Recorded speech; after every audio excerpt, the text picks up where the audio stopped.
ಲಿಂಗಾಯ ನಮಃ. ಚಾಮರಾಜನಗರ ತಾಲೂಕು ಮರಿಯಾಲ ಗ್ರಾಮದಲ್ಲಿರುವ ಶ್ರೀ ಮುರುಘರಾಜೇಂದ್ರ ಮಹಾಸಂಸ್ಥಾನ ಮಠದಲ್ಲಿ ನಾವು ಇವತ್ತು ಇಕ್ರಾ ಸಂಸ್ಥೆಯ ಕಾರ್ಯಕರ್ತರಾದ ಶಿವಲಿಂಗ ಗೌಡರ ಮಾರ್ಗದರ್ಶನದಲ್ಲಿ ನಾವು ಇವತ್ತು ಪಂಚಗವ್ಯವನ್ನು ಯಾವ ರೀತಿ ತಯಾರು ಮಾಡಬೇಕು ಅನ್ನೋದನ್ನು ಇವಾಗ ನಾವು ತಯಾರು ಮಾಡ್ತಾ ಇದ್ದೀವಿ. 200 ಲೀಟ್ರ್ ಪಂಚಗವ್ಯ ದ್ರಾವಣವನ್ನು ನಾವು ಮಾಡ್ತಾ ಇದ್ದೀವಿ. ಆ ಪದಾರ್ಥಗಳು ಯಾವುದಿರಬೇಕು ಅಂತಂದರೆ ನಾಟಿ ಹಸುವಿನ ಸಗಣಿನೇ ಇರಬೇಕು, ಮತ್ತು ಬೆಲ್ಲವೂ ಸಾವಯವದಿಂದ ಕೂಡಿರಬೇಕು, ತುಪ್ಪವೂ ಕೂಡ ಸಾವಯವದ್ದೇ ಇರಬೇಕು. ಮೊದಲಿಗೆ 200 ಲೀಟ್ರ್ ದ್ರಾವಣವನ್ನು ಮಾಡಬೇಕಾದ್ರೆ 25 kg ಸಗಣಿ ಬೇಕಾಗುತ್ತೆ, 5 kg ಬೆಲ್ಲ ಬೇಕಾಗುತ್ತೆ, 1 kg ತುಪ್ಪ ಬೇಕಾಗುತ್ತೆ. ಈಗ ಮೊದಲಿಗೆ ನಾವು ಸಗಣಿ ಜೊತೆಗೆ ಬೆಲ್ಲವನ್ನು ಬೆರೆಸುವ ಒಂದು ವಿಧಾನವನ್ನು ನಾವು ಇವಾಗ ಮಾಡ್ತಾ ಇದ್ದೀವಿ.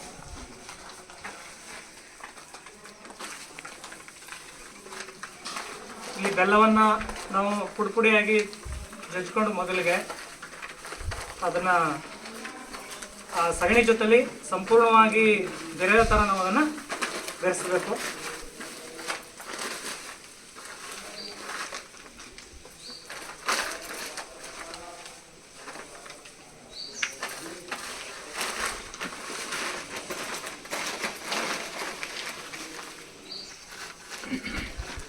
ಬೆಲ್ಲ ಮತ್ತು ಸಗಣಿ ಸಂಪೂರ್ಣವಾಗಿ ಮಿಶ್ರಣ ಆಗೋ ಥರ ನಾವು ಸಗಣಿ ಮತ್ತು ಬೆಲ್ಲವನ್ನು ನಾದಬೇಕು. ಈಗ ನಾವು ಬೆಲ್ಲ ಮತ್ತು ಸಗಣಿಯನ್ನು ಸಂಪೂರ್ಣವಾಗಿ ಮಿಶ್ರಣ ಮಾಡಿದ್ದೇವೆ. ಈಗ ಅದಕ್ಕೆ 1 kg ನಾಟಿ ಹಸುವಿನ ತುಪ್ಪವನ್ನು ಬೆರೆಸ್ತಾ ಇದ್ದೇವೆ. ನಾವು ಹೇಗೆ ಬೆಲ್ಲ ಮತ್ತು ಸಗಣಿಯನ್ನು ಸಂಪೂರ್ಣವಾಗಿ ಎಲ್ಲ ಮಿಕ್ಸ್ ಆಗೋ ಥರ ಮಿಕ್ಸ್ ಮಾಡಿದ್ವಿ, ಅದೇ ಥರ ಈಗ ತುಪ್ಪವನ್ನು ಸಹ ಅದೇ ರೀತಿ ನಾವು ಬೆಲ್ಲ ಮತ್ತು ಸಗಣಿ ಯಾವ ಥರ ಮಿಶ್ರಣ ಮಾಡಿದ್ವಿ ಅದೇ ರೀತಿ ನಾವು ಈಗ ತುಪ್ಪವನ್ನು ಸಹ ಅದೇ ರೀತಿ ಮಿಶ್ರಣ ಮಾಡಬೇಕು. ಎಲ್ಲ ಮಿಶ್ರಣ ಮಾಡಿದ ನಂತರ 4 ದಿನದ ನಂತರ ಈ ಏನು ನಾವು ಮಿಶ್ರಣ ಮಾಡಿಟ್ಟಿರ್ತೀವಿ, ಈ ಮತ್ತು ಸಗಣಿ ಬೆಲ್ಲ ಮತ್ತು ತುಪ್ಪ ಹಾಕಿ ಮಾಡಿಟ್ಟಿರ್ತೀವಲ್ಲ, ಅದಕ್ಕೆ 4 ದಿನದ ನಂತರ ಒಂದು 6 ಲೀಟರ್ ನಾಟಿ ಹಸುವಿನ ಹಾಲು ಮತ್ತು 6 ಲೀಟರ್ ನಾಟಿ ಹಸುವಿನ ಮೊಸರು ಮತ್ತು ಒಂದು 6 ಲೀಟರ್ ತೆಂಗಿನ ಎಳನೀರು ಮತ್ತು ಒಂದು 5 kg ಕಳೆತ ಬಾಳೆಹಣ್ಣು ಮತ್ತು ಪಪ್ಪಾಯ, ಇಷ್ಟು ನಾವು 12 ಲೀಟರ್ ನಾಟಿ ಹಸುವಿನ ಗೋತ್ರದ ಜೊತೆಗೆ ಅದನ್ನು ಮಿಕ್ಸ್ ಮಾಡಿ 200 ಲೀಟರ್ ಡ್ರಮ್ಗೆ ಹಾಕಿ ಅದು ಎಷ್ಟು ಪ್ರಮಾಣದ ನೀರು ಹಿಡಿತದೆ ಅಷ್ಟು ನೀರನ್ನು ಹಾಕಿ ನಾವು ಅದನ್ನು ಒಂದು ಕಡ್ಡಿಯ ಸಹಾಯದಿಂದ ಅದನ್ನು ತಿರುವಿ ಸಂಪೂರ್ಣವಾಗಿ ಮಿಶ್ರಣ ಮಾಡಿ ಇಟ್ಟ 21 ದಿನಕ್ಕೆ ಅದು ನಮ್ಮ ಪಂಚಗವ್ಯ ತಯಾರಾಗಿರುತ್ತೆ.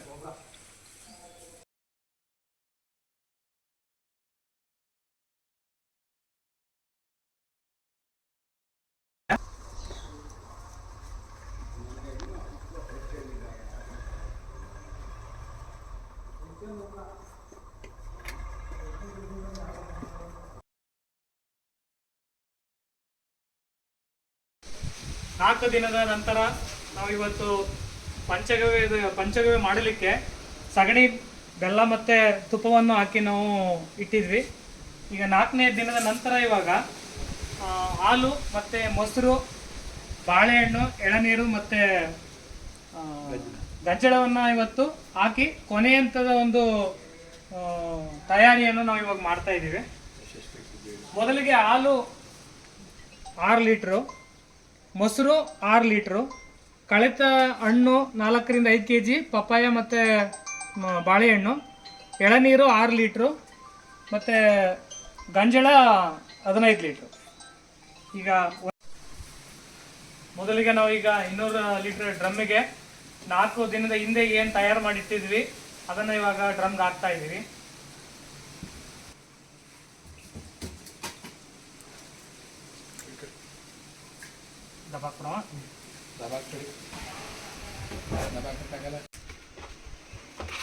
ಮೊಸರು ಈಗ 6 ಲೀಟರ್ ಮೊಸರನ್ನ ಅದಕ್ಕೆ ಹಾಕ್ತಾ ಇದ್ದೀವಿ.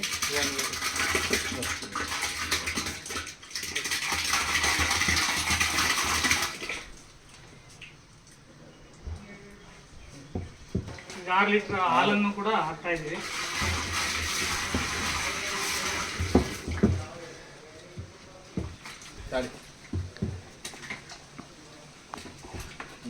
ಈಗ 6 ಲೀಟರ್ ಎಳ್ನೀರನ್ನು ಸಹ ಹಾಕ್ತಾ ಇದ್ವಿ.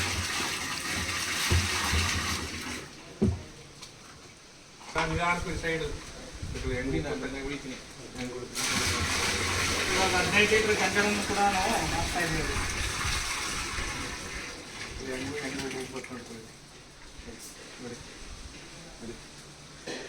ಹೆಂಗು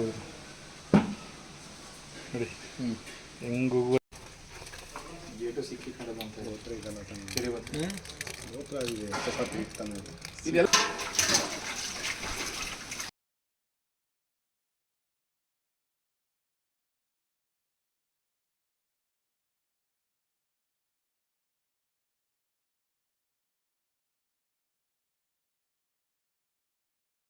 ಕಳಚಿರುವ ಪರಂಗಿ ಹಣ್ಣು ಮತ್ತೆ ಬಾಳೆಹಣ್ಣನ್ನ ಇವಾಗ ಕೊನೆಯದಾಗಿ ಹಾಕ್ತಾ ಇದ್ದೀವಿ.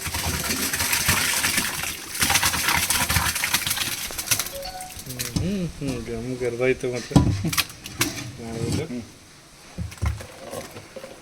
ಕೊನೆಯದಾಗಿ ಸಂಪೂರ್ಣವಾಗಿ 200 ಲೀಟರ್ ಡ್ರಮ್ಮಿಗೆ ನೀರನ್ನು ತುಂಬಿಸ್ತಾ ಇದ್ದೀವಿ. ಈಗೇನು ಉಳಿದ ಭಾಗ ಎಲ್ಲವನ್ನು ಕೂಡ ನೀರನ್ನು ಹಾಕಿ ನಾವು ಕೊನೆಯದಾಗಿ ಮುಗಿಸ್ತಾ ಇದ್ದೀವಿ.